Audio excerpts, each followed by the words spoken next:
everybody. Welcome to the winter edition of the Roadshow. How do you like my glasses? The print is so small, and I have little reminders to help me along the way, so I had to use them. But anyway, welcome, and I hope you had a great Thanksgiving. Finally, a good old-fashioned winter here. It's cold, and I got friends in Wisconsin. They say it's cold, and I hope we get some ice all the way across Michigan and everywhere else. Dakota's, of course, gets it.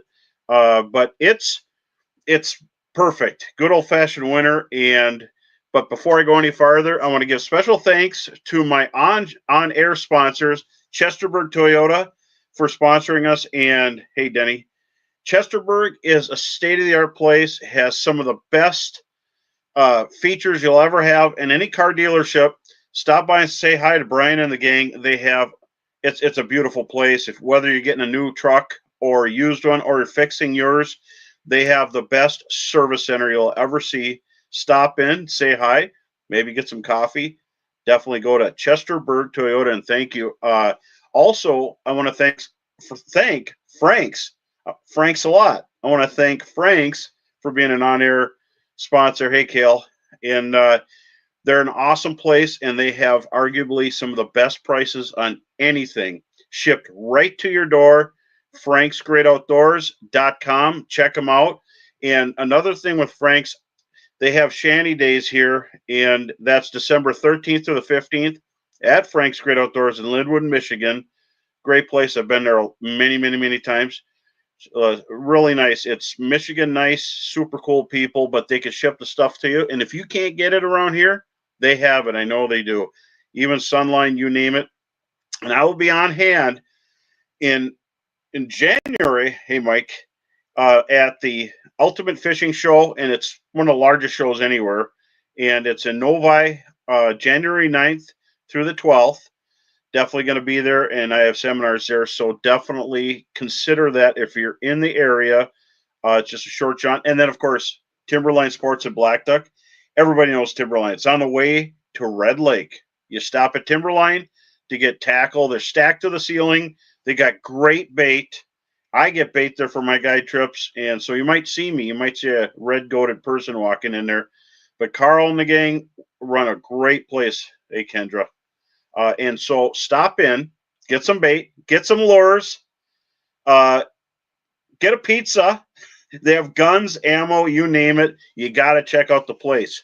It is a giant tackle box and a hunting box. So definitely Timberline Sports and Black Duck on your way up. And before I go too far, I want to bring in my now he's okay. Bring in Sam. Sam is a friend of the show, a co-host, but he's also a graphic designer and painter. He got the walleye stamp last year in Minnesota, and he's got the turkey stamp coming up next year.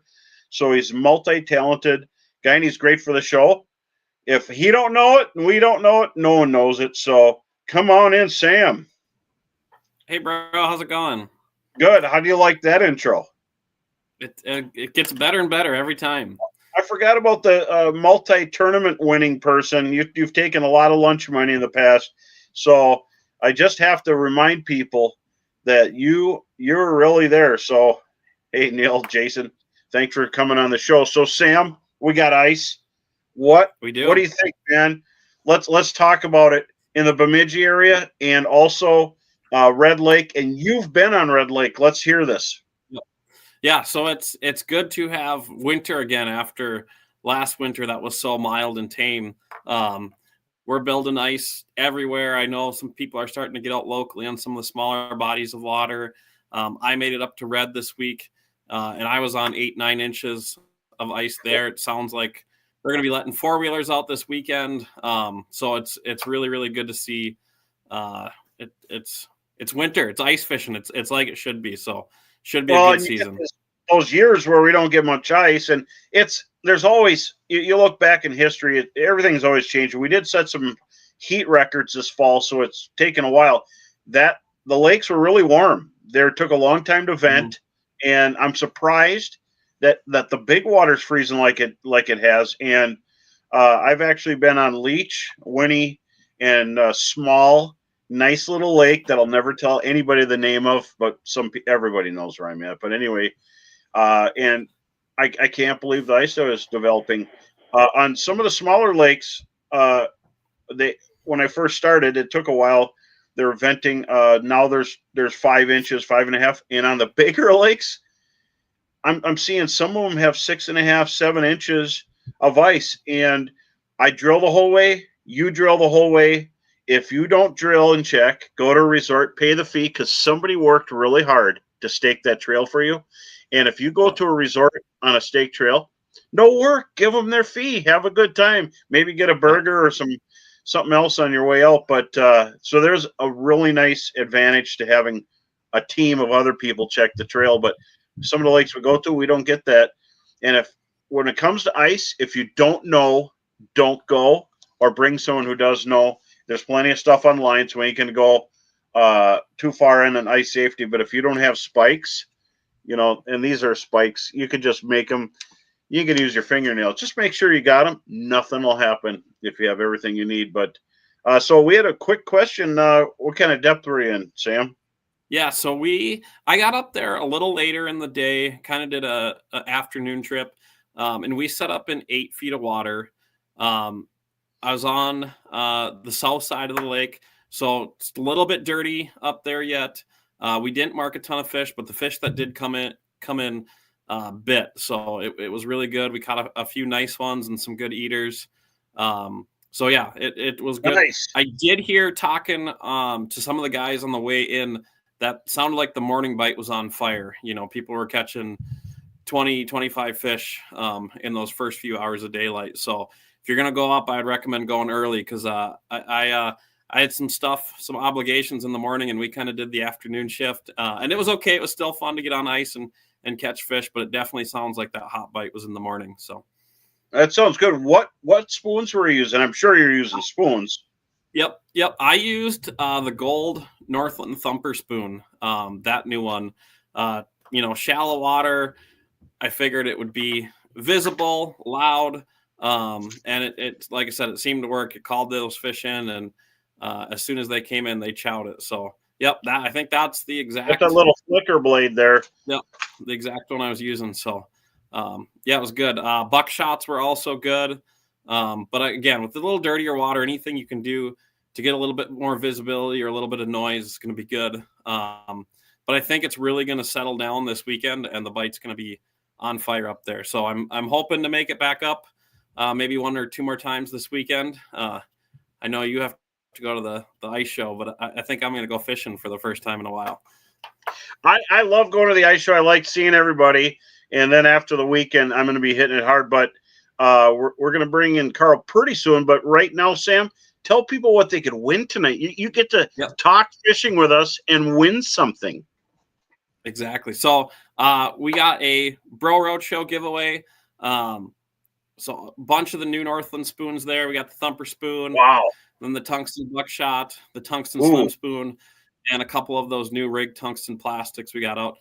In addition to that, there's going to be a razor auger in the giveaway as well. So make sure to like, comment, and share, and that'll get you entered to win. A 6-inch razor auger, and they're awesome. If you're fishing big fish, make a peanut. But before we go any further, we better bring Carl on. And Carl is a store owner at Timberline Sports in Black Duck. He has also got a auto parts store. And I think pretty soon the sun won't set on his empire. But Carl Adams, tournament winner and a local sage in the Black Duck and Red Lake area. And everybody knows Carl. Brooke, bring on Carl. Hey, bro. Hey, how's it going, man? Not too bad. Excited to see some cold weather, which maybe the wind was blowing a little too much today, but we've had some cold weather and it's starting to make some ice. That's what we're hearing. So what's the scoop, man? Well, I'm sure you're already set. You got all kinds of bait there, speaking of scoop, and you're probably loaded on bait, aren't you? We made sure we got all fully stocked. We knew this week should get really busy, especially a lot of the resorts are going to be opening up to 4-wheelers tomorrow. Once they do that, there's going to be some traffic going to Red. And I'm already talking to guys heading up to Lake of the Woods, to Cabotogama. There's been some spears going to different places. So we got the suckers. We got nice rainbows this year, some fatheads, and tomorrow we should get our load of emerald shiners in. So we should be fully stocked for this weekend. Have a ton of bait and should have the store with enough stuff to catch a lot of fish.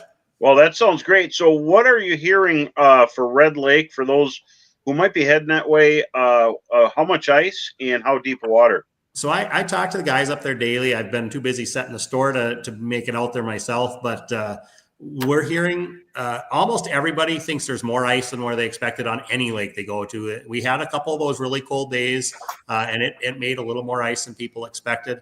On Red, that means that, there's maybe some spots you could find 5 to 6, and probably tomorrow it's going to be more than that, but you're hearing a lot more where it's 8+. That's a lot of ice. In a pretty big, basically in a little over a week, we've made a lot of ice. Our local lakes, our other smaller lakes, when people are checking, they always go out there really cautious, and they're almost always telling me 4, 5, 6. So it's a good start. It's still worried that time of year where you want to make sure you check the ice before you go there, or make sure that you're going out a resort where they check the ice. But we're getting a really good start to the season, and the forecast is going to keep making some ice anyways. So. Well, that's awesome. And there's still deer hunting. So there's muzzleloader and then archery. So in Minnesota, you could use a compound or you can use a crossbow. So that's probably keeping you busy over there too. Well, there's always that stuff going on too. There's still some big deer around there. I saw some pictures of some big bucks I got shot with a muzzleloader. So it's that time of year where a guy can find lots of things to do. Yeah, definitely. So, and it's a funny story. Joey just bought a muzzleloader. Joey from Northland, because he's going to get into it, and he was having a lot of trouble finding primers. And he's like, "Oh, I'm going to go check out a spot at the end of rifle season up that direction." I was like, "You better stop in the Timberline. I bet they have your primers for you." And sure enough, you guys did. So he got set up. That's what our goal is, to have everything you might need for hunting or fishing. It's surprising how much ammo you have. And I know we're all ice fishing, but I just got to tell people, I've been in there getting bait, and everybody's like, "Holy cow, where did you get all this ammo in guns?" So that's pretty cool. But so definitely when people go in, you can get a pizza, you can get bait, you can get lures, and you can get a gun. That's exactly right. I like to talk that. So you're on the flyway for Lake of the Woods also. Are you getting anything from any intel from up there? What's going on? And I didn't talk to anybody that checked to see what that wind did today, because we were really windy today, the kind of wind you don't like to see early in the year. But the reports before that is everybody that checked was always thinking, oh, there isn't going to be very much ice, and they were finding a little more than they thought. So I think there's quite a bit on the bay. I think there's going to be some people starting to spear in the bay. I think had somebody that was heading up there tomorrow to do that. They're going to be getting out before long. Them big lakes make ice fast, so even if it did open up a little bit, it won't be long, and it'll start catching up where guys can do it, because our weather's cold enough, that water's cold. They make ice in a hurry. So hopefully it didn't get harmed by that wind, but you never know. It was windy today. Yeah, we just want people to catch fish, go fishing, and not make any news, because we don't need another last year. And so everybody do your due diligence and be your own advocate when you're on the ice. Except if you go through a resort, they got it marked for you. You just pay and you go. So that's a good way to go. So local lakes, you got a lot within a half hour. You got Bemidji, that's 8,000-9,000 acres. You've got plenty of 2,000, 3,000, 4,000 acre lakes in a stone's throw. Are they mostly frozen? I think everything is froze over now. Bemidji was probably the last one. Bemidji and Cass are the last ones around that freeze over, but I think everything is froze over now. Most of our small lakes got up to like I said, when I've talked to guys, it's been that 3 to 6 inches. So we're having guys, and the first time out, almost everybody's walking, checking the ice. But I expect that by this weekend, I've already known some guys that are driving 4-wheelers, pulling houses out, putting spear houses out, doing some of that stuff, because we did make an ice, and it was all almost made early this week when we had those couple days where we had some below zeros, some highs that were in the single digits. That kind of weather makes ice pretty fast when there's no snow on the lakes. Absolutely. And so, and I'm hearing you got some amp stuff coming in there, and I know Sam is amped up. When I was getting my stuff ready, I I took out my flasher because I just brought that up for the first trip, and said, "Oh, I better put it on the charger to make sure." And a little topped off, and we were good to go. But when we were out there, a few of the buddies I was with had, classic lead acid in there, and sure enough, their batteries only lasted half the day, and then they were trying to figure out ways to pull a battery out of a charger box and put it in their flasher. So it's really nice to have the amp stuff in there and know you're ready to go and it's going to last. That was like a commercial on the ice for you. Yeah, plenty more than a day. Yeah, no, he actually had a amped power box or a power box with some amp batteries in it, and we were trying to figure out something to unscrew stuff on his little shuttle to get the one battery out in the other end, and it was just a mess. So it's check your batteries, but I think more importantly, just go buy a good one, and then you don't have to worry about it. And get amped up, right? No, that's great. And also, what I've seen, because I've been out too, and not as much as I'd like to, but like I said, I've been on just not all of Leech is frozen, just some bays, and I was impressed. And then Winnie could only get so far, so I haven't really hammered on any walleyes yet. I'm the king of pike and jumbo perch, but the water is extremely clear on Winnie right now. It's unbelievable. You could see the bottom just like there's no water. It's like air there. And so if you're going out to Winnie, make sure that you don't have anybody walking around, pacing around on the ice. And with cleats, got to sit still. Find some snow to sit in because it's going to make a big difference. But I got here's a picture. Heather and I got out, and she's got she hooked into a big pike, and we were hubbing it with our otter hub. It's been cold, and it was warm in there. A double burner heat hog, and then I was in heaven because one of my favorite fish to eat, early ice. I love jumbo perch and like target them. You can see I got the buckshot there, and so our lakes are pretty healthy with perch. All the lakes in Carl's area and down to Leech and Bemidji, we've got so many perch. And Carl, I mean, isn't this the best you've seen in like 17, 18 years for perch? I think especially on those bigger lakes like Winnie and Cass and Leech and the perch, and even Red has a surprisingly large number of those nice perch. And I've been saying the same thing about the crappies. We've had just a phenomenal crappie on a lot of our smaller lakes. There's a lot of crappies too, but even some of our big lakes have a lot of crappies. So the pan fishing right now is almost at a peak. There's a lot of them to be caught on a lot of our lakes. That's good to know. And there is that cycle, and it seems like they kind of get hit, and then they disappear. But then it didn't take 10 years. It only took about 6-7 years, and everything kind of exploded everywhere. Yeah, our lakes seem really healthy right now. I said there's a lot of all the species. I feel like the DNR has been doing a really good job, and people are throwing some fish back, and it's keeping the ones they want to eat, and our lakes are staying really healthy right now. So if we have this question, and we'll run this through Carl here.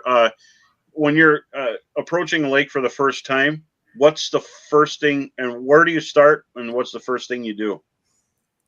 Well, with ice fishing, I mean, and a lot of times with today's maps, and you can, you pull up your Hummingbird or any of the other ones, you got a pretty good map on it right away. So you can see a lot of that structure. But if you can stop in a bait shop, any local bait shop, that's always the easiest thing, because those guys will get you started right away. I know. They'll know what depth or. Yeah, I knew that was a loaded question, but so Carl knows all the lakes. I think he hasn't had to fish a lake in a while because he's fished all of them in our neck of the woods. But yeah, that's an awesome point. Go talk to your local bait shop, because your business is getting people to catch fish. So, well, and load up on the 3 food groups: minnows, waxworms, and maggots. Because I mean, I thought pizza was going to be the last one. Well, yeah, but everything is expensive in the world, right? But bait is the cheapest thing on your fishing trip, so make sure to load up on it, and because you never know what you're going to target or what's swimming by. And definitely on some of these, like Winnie, you can see you'll be able to watch the fish right down the hole, and the same with Leech and a lot of other lakes. Surprisingly, with all this wind, and was wondering how that was going to affect everything. I don't think for the most part, we don't have anything too bad that's happened, which is very surprising. And it's good to hear that ice is surviving because it's going to be a great year. So, So another Carl and thing, Bro, with the water clarity on Winnie, have you guys seen a change in either tactics or colors over the years out there? oh, that's a good question. I would say, and as a matter of fact, because Carl and I do trips together, uh, you never get 2 days the same, and sometimes they can be really fussy and they want light, and other times they'll, in the summer when everybody's throwing bobbers, they'll hit something big and obnoxious. So, but I think in the winter, a lot of people are seeing walleyes and not getting them to bite. And I think Carl has the answer in his bait tank coming here. Well, there's times when those pretty emerald shiners will make a difference when those fish are really finicky, and I think a lot of times too, that's why tungsten's becoming so popular. So all of a sudden now you can get baits that sink really fast, have that drop rate that the fish like, but are in a smaller profile. So when the fish are finicky, you'll see things like that new tungsten buckshot that Northland has, the new tungsten slim spoon. Those are going to make a difference on finicky fish, especially deep water finicky fish where, before you almost had to go kind of big just to drop it down there when you're on Lake of the Woods or any of those. And all of a sudden, if you're in a little bit deeper water on any of those lakes, you can drop something down that's really small and has that fast drop rate and can catch a lot of fish. That's a good point, and that's like I was noticing, like that's 1/8 ounce, but it looks like it would be like a 32nd ounce. It's really tiny, and that would be a big fish bait. I still like the glass buckshots. I caught so many big fish on that last year, but I like to take and I'll mess around with trebles. I'll take this little bait if the fish are real finicky, and I'll upsize the treble and hook a whole minnow, or I'll use a bigger chunk. And so it's easy just to open the split ring, and there's split ring pliers at your place. So definitely, but I have extra split rings with me all the time. I have treble hooks, Gamakatsu from size 12 to the big size 4. I like to keep that stuff on hand. And Carl has one of the biggest Northland and Gamakatsu displays I've seen in the North Country. So even like going to a size 6, and occasionally I'll use EWG, which have a little curve to their hook, and it works really good. So you ever use plastics on your spoon, Carl? I don't probably do it as often as I should because in the summertime, we're all using plastics more and more and how well they work. And I have been a waxy and a minnow head guy more often in the winter.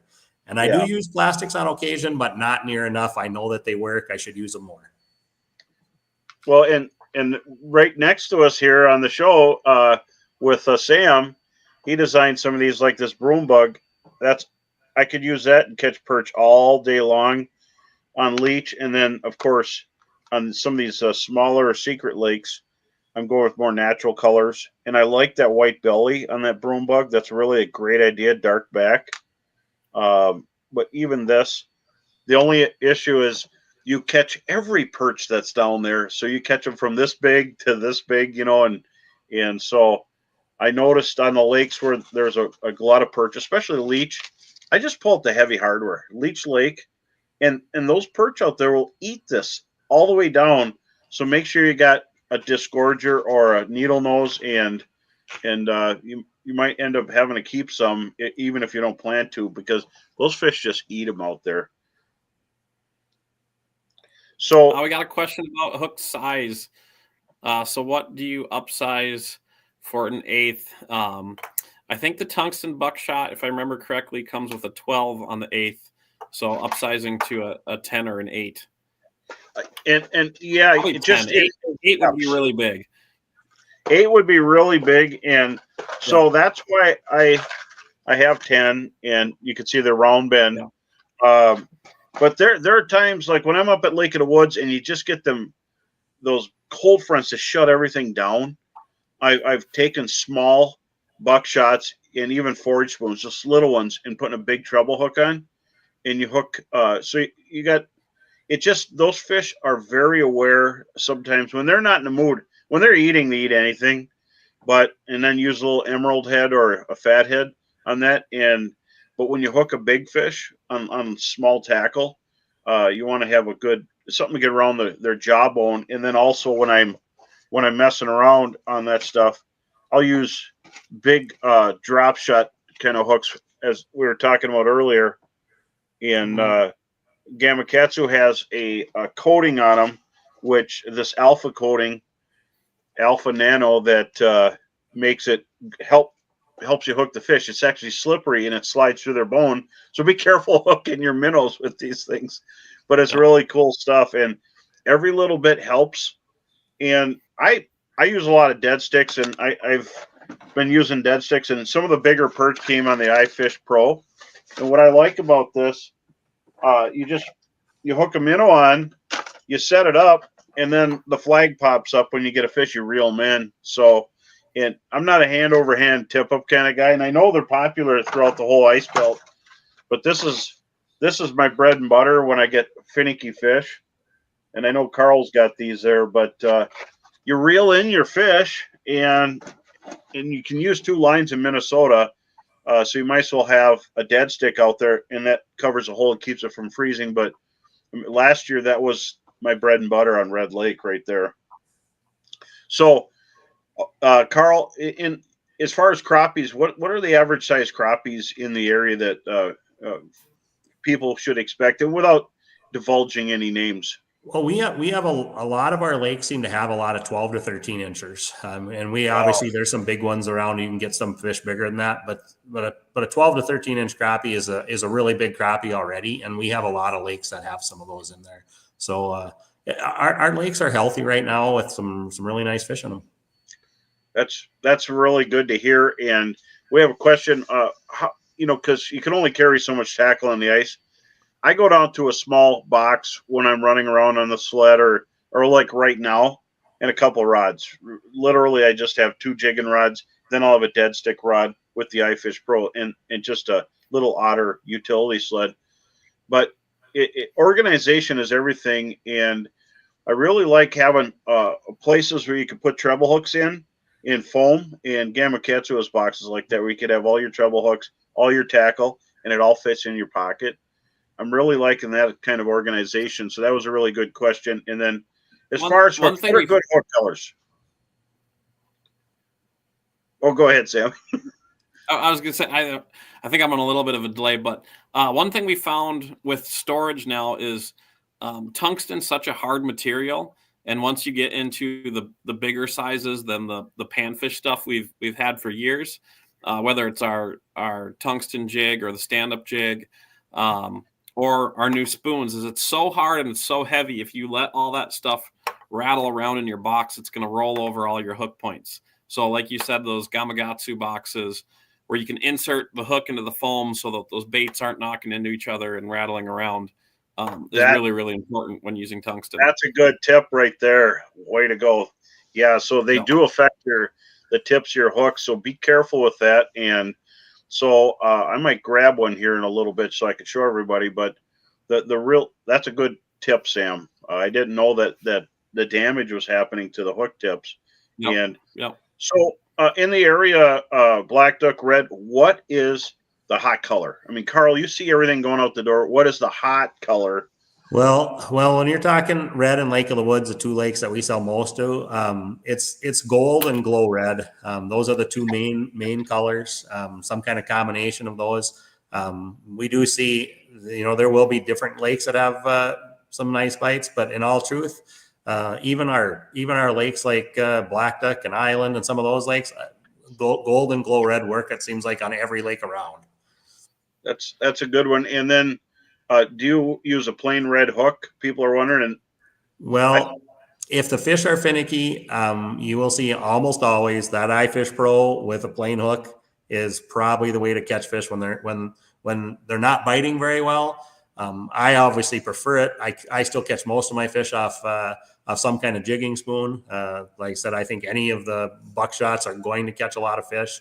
I said that I'm really excited to use the tungsten ones just because I think on those really finicky days, I'll still be able to use a spoon and catch a lot of fish with those downsized baits. But the best bait on almost every really slow day is a plain number 4 Gamakatsu red hook. Isn't that the truth? And summer and winter. well, and I keep a bunch, but I have also had a lot of luck. I get some different colors. I have purple, and this is neon purple. And last year for me on Red Lake, I had a couple of days where that kept getting hit. So if we're Heather and I are having some spare lines out, we'll use red all the time, or orange, or some form of red or pink. But purple was hot last year, and it all depends on watercolor and what they're feeding on. So that was a good question from our viewers there. And one thing I've noticed too, I really like this drop shot bend that they have on some of their newer fluorescent hook. It's like a split shot. This is hot pink drop shot, and so you can use emerald shiners or a bigger minnow and still get that hook in them. And I think that's been a really good advantage as far as it goes. Good questions. Keep them coming. Do you guys ever drop shot for walleyes through the ice? Well, go ahead, Carl. Well, and I've just done it a little bit, partly because while I'm in the store, like last year, I had a really good year selling purple Gamakatsu hooks. I don't know if it was Bro buying them all from me, or if he told somebody, because we did sell a lot of purple hooks. And anytime I notice something, selling really well, and there's some people catching fish on it, and drop shot hooks in the winter have had a little resurgence. We've had people fishing panfish with them and walleyes with them, catching a bunch of fish. So when you start talking to a bunch of people that are doing well, I've tried it a little bit. I've caught fish doing it. Partly because you're watching your electronics and you can still put that bait whatever depth you need to. I haven't done it as much, but I do think that it allows you to just hold your bait in that right depth, probably a little easier than just trying to hold it still on in front of that fish. And it makes a difference. And most of the time I'm using, I tie a drop shot and I got the little tungsten weights. I have a lot of these in my kit, so I can pound through slush, and I don't clean out the holes. A lot of times I don't have a scoop because don't follow behind me. You might not be able to get your lure through the hole, but drop shot. And on the big waters, when I'm targeting perch, we do a 2-prong approach in my guiding. I like to go for perch or crappie. Then I go for walleyes at the hour power, right before dark. And then you're not going to fail because you got 2 different attacks. But so drop shots, perch will drag your rod down the hole. Walleyes, if you're not there to set the hook, they'll pull on it and they'll let go. So that's the only thing with drop shots. You got to keep your eye on them. And you set them up in a holder, and you're all set. But Sam, you've used drop shots, and you can use beads too. I keep beads with me. You probably won tournaments with them. So yeah, but do you ever I use them all the time in the summer. I've done a little bit of it with ice panfish, but I haven't really experimented a whole lot with the walleyes. But kind of like Carl said, I've been hearing more things, having buddies do it, and it's definitely an upward trend, I think, and I need to give it a little bit more time for sure.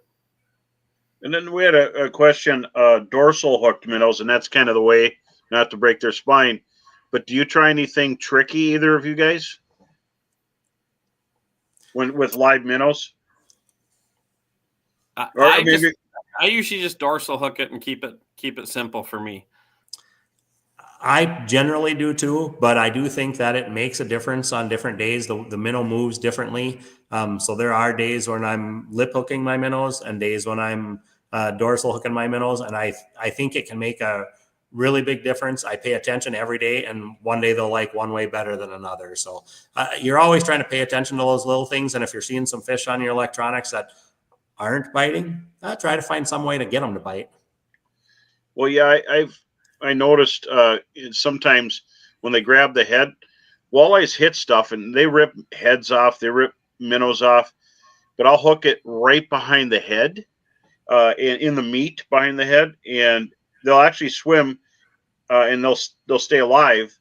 But if you get those near misses, so it's moving up from the dorsal to behind the head works, and then if I'm using sucker minnows, which is a great bait in the wintertime, I nose hook them, and they'll swim around.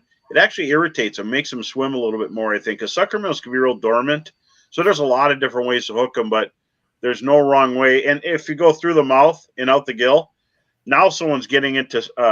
We've had some real tough bites at times, and I always. I'm giving you one of my little secrets here. If bites are being missed, I use a Gamakatsu light wire worm hook, and I go in the mouth, out the gill, and then back in by the back, just barely.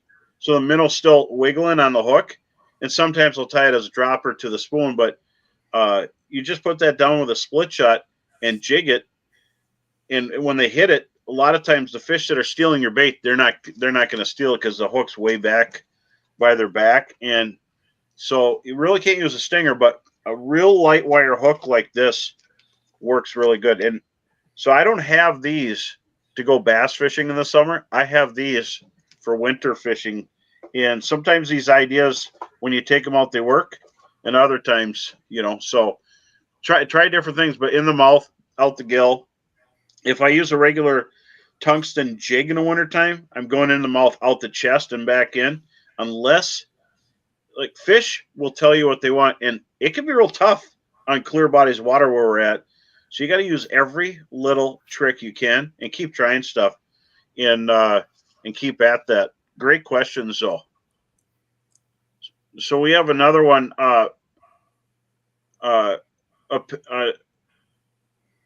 Bait feeder on dead sticks. You don't really need a bait feeder line on a dead stick rod, and I'm sure all you have to do is get a rubber band and put it around here. So you want to take your reel off and put the rubber band here, double notch it.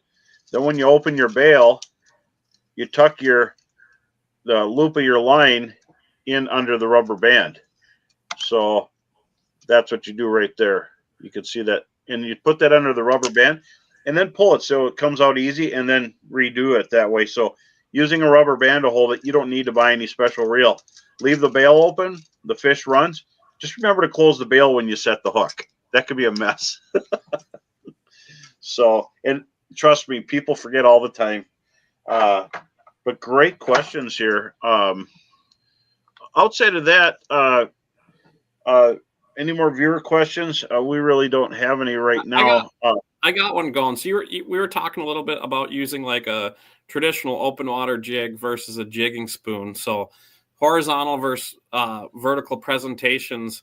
How do you guys, adjust to that? Is a horizontal presentation something you use a lot, whether it be a traditional jig or a puppet minnow or a ripping style bait? What do you use, Carl? Well, I have liked the puppet minnow style baits. I've used them all the time in the winter before I ever started using them in the summer. And I think perch, walleyes, crappies, all will eat those. So I've liked to use them a lot. And then a spoon pretty frequently too. I don't use the traditional round jigs as often in the winter. I'm usually running something with that little bit different presentation. But I do really like the puppet minnow style baits. I catch a lot of fish on them. This has been a real hot color on a lot of the lakes in our area here, and it's got that blue and orange belly and the little eyes. That's been pretty good. And a lot of times there's when you're using a forward jigging bait like that, people will add a minnow head down here, but there are times, and Carl and both you guys, you don't put anything on there because it impedes the action of the bait, and sometimes just holding it still, people will hit it. So I feel like when they want that presentation, they almost want something that looks more natural and maybe doesn't have that scent profile. So I know I've seen it where people have just kicked my butt with those horizontal presentations on days you think they'd be chowing a spoon, but they won't do it. So always an important one to have in the box. It's for sure important, and I do like. I mean, I think I prefer to fish it with no bait for walleyes, but I love putting bait on it because I like catching big perch. I like catching bluegills, and I like catching crappies. And if I'm fishing bluegills or crappies, I'm putting a wax worm on there. And a lot of times when I'm chasing perch, a minnow head or a wax worm on those. Again, I like the presentation that draws them in, and then they'll come up and bite on one of those. So jigging cadence, are you swinging it? How high of a jig stroke are you using? That's one of those things. I use a pretty high jig stroke, especially walleyes. Panfish it's usually smaller, but the big thing is watching your electronics and seeing how the fish are reacting. It's big strokes when they're not around, trying to lure them in, and a lot smaller stuff, and a lot of just letting them sit there, letting it barely swing when the fish are moving in or not moving it very much, especially when you're chasing the panfish with them. When you're jigging, it seems like this thing, even with the subtle movements, it swims forward like it's swimming or feeding, and that's really, really a fantastic thing. And I was going to talk about the augers too. I've had a chance to use this Razor Ultralight, and we're actually Razor's giving away one tonight. I love this because I can use it on my power tools. I've got a brushless hammer drill, a DeWalt. I like how the DeWalt has the handle go around the neck, and Milwaukee's a really good drill too. But that's got a pinch style handle, and that seems to sometimes comes off, or it'll be fine with me if I let someone use it. It comes off, but that DeWalt one wraps around the top, so it's never comes off. But you can just pick up these augers. Kind of the thing is now is just all you need is the flighting, the bit, and Razor has that figured out with the ultra synthetic, and all you need is a tool from the garage and you're set. So it's kind of things are evolving in the auger world, and I think it's just what's next. I mean, the power tool market, there's nothing in ice fishing that could beat a power tool. I mean, they own it. And so you get a power tool, and then you get this, and it's a really, really good thing. So we have some more questions. Do you tie direct or clip? And I'm a clip guy. I like clips. And if I don't have clips, I tie. I'll go see Carl and get some clips, but a pair clip or a little Gamma Cats, a micro swivel with a clip, I like that too, so you don't spin up your line. What do you say, Carl? Yes. I'm typically the same way with my spoons. If I'm tied, there's times where I'll have some things I like just tied direct, but I would say most of my baits, including any of the puppet minnow type styles, I want to have something that's kind of loose there with a snap, anyways. So. Well, and then here's the box I was talking about.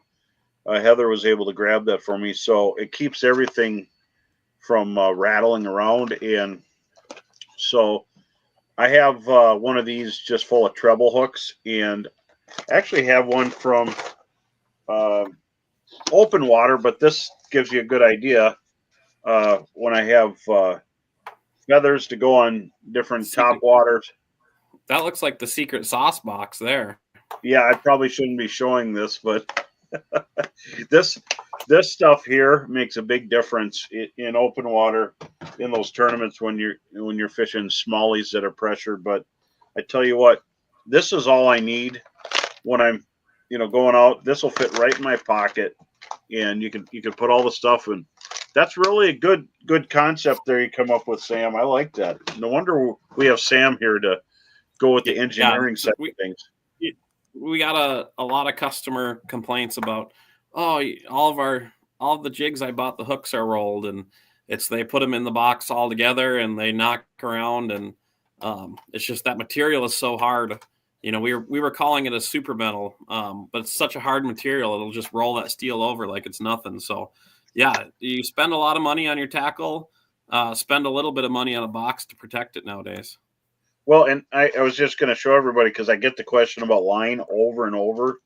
This is what the Sunline that I use is. Sunline FC Ice. This 1 pound test is like 2 or 3 of the other brands. And then there's they got 2, so every pound test up, and it's clear, so you can see the spool underneath.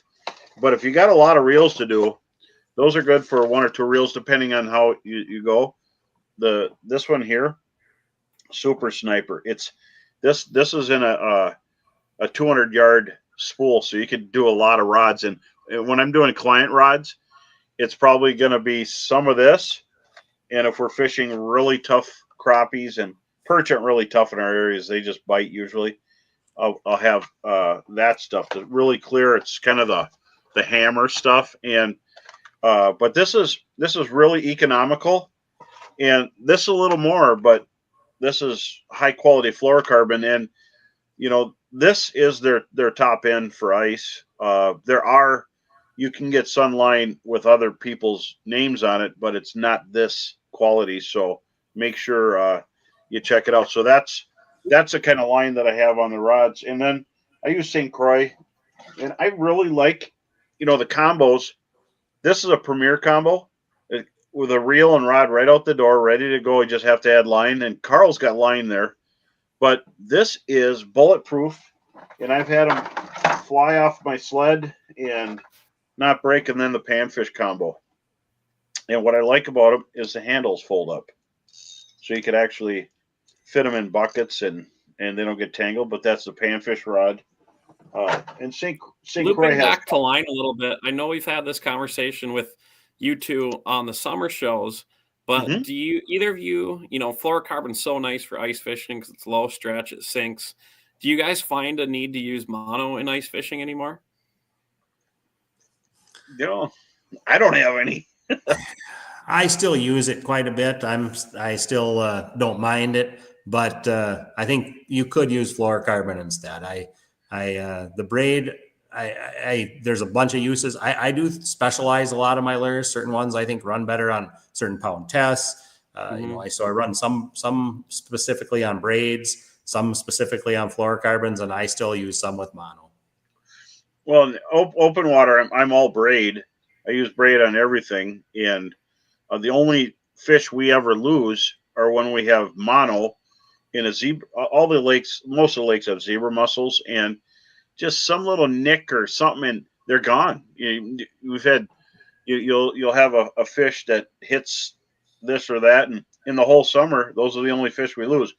So I'll use 10-pound braid to a 6, 7, 8-pound leader, and then just go a longer leader. You can cast farther. You get more of a telegraph of what you feel. But in ice, I have mostly fluorocarbon because fluorocarbon has a better sink rate, and we're fishing vertical. We're not casting. So I think mono is super important when you're pitching jigs and you're hopping through a shallow weed flat or over rocks. It doesn't sink as fast, where fluorocarbon might get in the rocks. But so in ice, mostly for me, I like the sink rate and the straight up and down and the abrasive resistance. Bottom of the hole is like a bunch of razor blades, and so that's kind of nice. And then braid, I like braid. I don't have a box to show you, but green braid in 8 or 10-pound green. In our area, green doesn't seem to scare them, but it's not it doesn't scare the fish if there's weeds around, because there's all kinds of stuff in the water column. But if you're out in the open, I'll go with a leader for sure, and then real tall micro swivel or a pair clip to your baits is important. If your lure spinning you up, whether it's a jig, a puppet, or a spoon, definitely put a swivel on up your line. Just remember it's there. It's hard on the rod tip, but a lot of times, these custom ice, St. Croix custom ice, these are a high modulus graphite, and they're really, really a high-end rod and really nice. But I like some of those combos, the premiers, the panfish, and a few of these to kind of round it off. But for light and jigging walleyes with 4-pound test, this is fantastic. But I don't think we're going to have to use light line for these walleyes. These walleyes are going to eat once we can get to them. So we're getting down to the wire here. We got a giveaway coming up here, but So, any tips you could give people heading out on a lake uh, when you're picking out a new rod? How do you check it out? People want to know, how do you check out the rod and reel on the rack? People come up and they just hit the tip on the rack, but what is the proper way to check it out? Well, I think on a lot of them, just to be able to feel that sensitivity, and it's real easy with with any of your ice rods. They're not very long, so you can actually just touch your hand. None of them are super long, so you can kind of touch it and get that feeling that you have. Those St. Croix, especially those St. Croix custom rods, have just unbelievable feel to them. You'll be able to feel everything when you're touching even, touching your hand. You're going to be able to feel it with your other one. It's they're definitely impressive rods, and you can check them out that way and see which ones you like. And bro, a lot of the St. Croix are action specific now, right?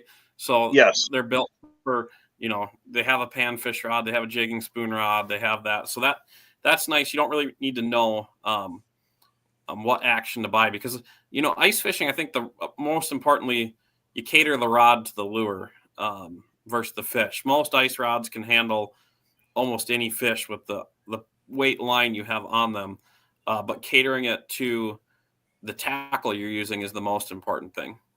Like this is a perch eye spoon, so they kind of name it and give you the clue there. But you had a good point there, and we brushed it a little bit last week. Don't overload your rod. If you got a really light rod, don't use too heavy of a lure, because when you jig, you're not even moving the lure. I've had people with noodle rods using a spoon. They bring their own gear sometimes, and I'm like, you're not even jigging it. Put it in the top of the hole, and then jig it, and then recreate that down there once you get a good movement out of the bait. But so don't overload it. If you got a heavier lure, go with a heavier rod, heavier action, and the parabolic bend in the rod should be the tip with backbone. I think that's the important thing. And the nice thing is, sometimes people just need to get a combo and throw some line on it. Let's go. The panfish combo is good for panfish, but it's good for perch and for light walleye. And I did a show with Butch Furtman up in Canada, and he was in a hurry when he came over, of course, picked me up, and that's just how it is. And I threw all my panfish gear in, didn't bring any of my walleye stuff, and we're up in northern Lake of the Woods, and who catches the 28 and the 31 incher? I do on 3-pound test. Swam by all their lines both times. So it goes to show you, if you don't have a choice, sometimes it works out good, but it was an awful battle, though. But for the most part, the right action is everything. And sometimes those walleyes, even up there, want a small snack and not a big meal. And there's a lot of presentations to use, but definitely we're running out of time. So let's see, is there any more questions? Favorite rod with iFish Pro? I do like that Deadeye rod from St. Croix. It's got the soft tip if I'm fishing perch or either walleyes.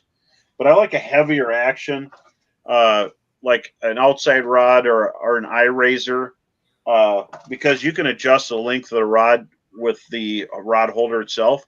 It depends on what size bait, but that it's nice to have a lighter rod. It helps, and you're able to see what's going on. So it's pretty Deadeye cool. Fiberglass or carbon fiber? It's kind of a mix.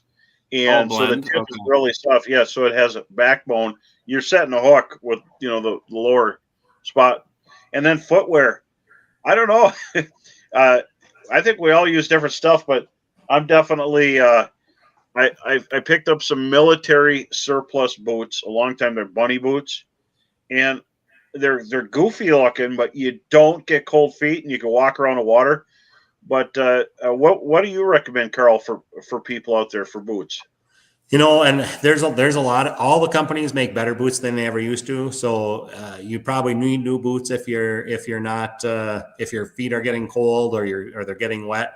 Some of those new corkers have been super popular with ice cleats that you can put onto the bottoms. because ice cleats are really important. This early ice, you want to make sure that you'll be able to get out there and not be slipping all over and be able to move around. And that's probably been the hot seller lately, has been stuff that has the ice cleat built in. Norfin makes one that has ice cleats built into their boots. And that stuff all makes a little bit of difference when you don't have to remember that you have to buy some ice cleats to go onto your boots when we don't have much snow on the ice. And don't forget your Yeti gloves. Carl has Fish Monkey gloves at his place. And if you get really cold fingers, get the big ones. If you just need gloves to not, the Stealth Dry Tech, but the Woolies are probably their number one. But I have a little shout out, not sponsored by it, but I got this in the mail. It's called Fat Softs. It's smelt oil. And not sponsored, but I just want to show, they sent me this to try. And because everybody asks about scent, and there's paste. I use this fall on all the lakes, and the fish just absolutely pound it. So that's Fat Sauce. You could probably find it online, and it stinks. Smells like you handled minnows all day, and so that's a pretty cool thing. So definitely. Well, we're getting close to the end here. So we better we got to pick a winner. And so, Sam, what could they win tonight? Tell the viewers what's coming up. We got Northland Prize Pack. It's got all the new spoons in there, as well as a 6-inch razor auger. So I think Brooke is just picking out the winner here. Let me see. Well, and before we pick the winner, I want to give special thanks to Chesterburg Toyota of Bemidji. A great dealership, great place. If you're in the market for a new car or used car or need to get your car worked on, stop in and say hi to Brian and the gang. And then Frank's Great Outdoors, Linwood, Michigan. Check them out. They can deliver stuff right to your door. And Shanty Days at Frank's is coming up. That's right around the 13th here, coming right up. And definitely, and the Novi show. So it's 13th, 15th in Linwood, Michigan, Shanty Days. And it's a huge deal there. And now the Ultimate Fishing Show in Novi is 9th through the 12th. And I'm going to be on hand doing seminars there. So if you're around, if you're even near there, stop in and say hi to me. And, of course, Timberline Sports in Black Duck. Carl is the owner of that. So when you go there, say hi to Carl and tell him you've seen him right here. He's got bait. He's got pizza. He's got guns. What else you got? Boots, Fish Monkey gloves, Amped Outdoors coming in there. So it's got quite an appointed shop, and definitely stop in there on your way through. And he's a proud supporter of the show and a friend of the show. So do we have a winner, Sam? We have a winner. So tonight's winner is going to be Elizabeth Marsh. So congratulations. All right. Congratulations. That's a lot of stuff. And we got some very interesting stuff coming up. I have next week we got Tim Mossberg from Fish Monkey coming on hand, and he's kind of a legend of design, and so it'll be very interesting there. And also the following week, we have special guests on the 18th. We have the brand manager for Humminbird and coming in to make an announcement, which I think it's getting leaked all over, but I don't want to give it away. So it's pretty exciting news. And so next week, we're going to go hardcore, and we're going to find out what's going on with ice, but more hardcore information. And it was great having Carl. Thanks for coming out here. But I also want to give thanks to Carl, Sam, Brooke, the producer, and Heather, Creative Marketing, for helping us put on this show. It's been really fantastic. And what's that? Oh yeah, and don't forget, tomorrow night I'm going to be at Fargo doing a seminar at FM Walleyes at the Radisson. So stop in and let's talk shop. I saved all the secrets for that one. So thanks for joining us. And 7:00 tomorrow night, Fargo, Ramada, FM Walleyes. We'll see you next week. Thanks, Carl. Yep. Thanks.